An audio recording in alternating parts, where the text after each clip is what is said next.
Assalamualaikum warahmatullahi wabarakatuh. Perkenalkan, nama saya Naila Ubi Zafira dari 10E2 absen 26. Di sini saya akan menjawab soal penilaian harian ekonomi bab 1. Nomor 1. Ekonomi adalah ilmu yang mempelajari tentang cara manusia mengelola sumber daya yang terbatas untuk memenuhi kebutuhan hidupnya yang tidak terbatas. Ilmu ekonomi penting dipelajari karena memberi pemahaman tentang cara mengelola uang, waktu, dan sumber daya lain secara efisien. Nomor 2. Kebutuhan primer adalah kebutuhan pokok yang harus dipenuhi untuk memenuhi kebutuhan hidupnya. Contohnya sebagai pelajar SMA adalah makan, minum, dan seragam sekolah, dan juga tempat tinggal. Lalu ada kebutuhan sekunder. Kebutuhan sekunder adalah kebutuhan yang dipenuhi setelah memenuhi kebutuhan primer atau kebutuhan tambahan untuk memenuhi kenyamanan hidup. Contohnya adalah sepeda untuk berangkat ke sekolah. Lalu ada kebutuhan tersier. Kebutuhan tersier adalah kebutuhan yang bersifat mewah. Contohnya adalah membeli tas sekolah branded. Nomor 3.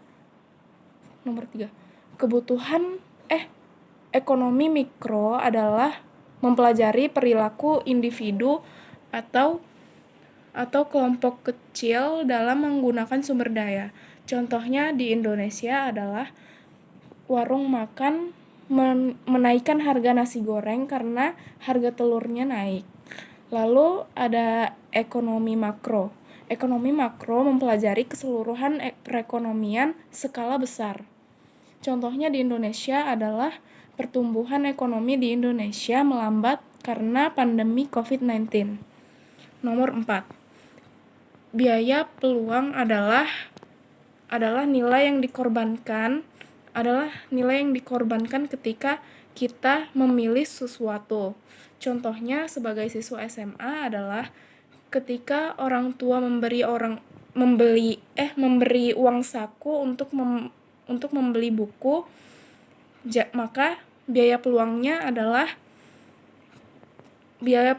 adalah jajan di kantin yang tidak jadi dilakukan. Nomor 5. Tindakan rasional adalah tindakan yang dilakukan dengan mempertimbangkan keuntungan dan kerugiannya, agar keuntungannya lebih besar daripada kerugiannya. Lalu ada tindakan irasional. Tindakan irasional adalah tindakan yang dilakukan tanpa mempertimbangkan untung dan ruginya. Contohnya membeli pakaian untuk mengikuti tren tetapi padahal jarang dipakai. Demikian dari saya.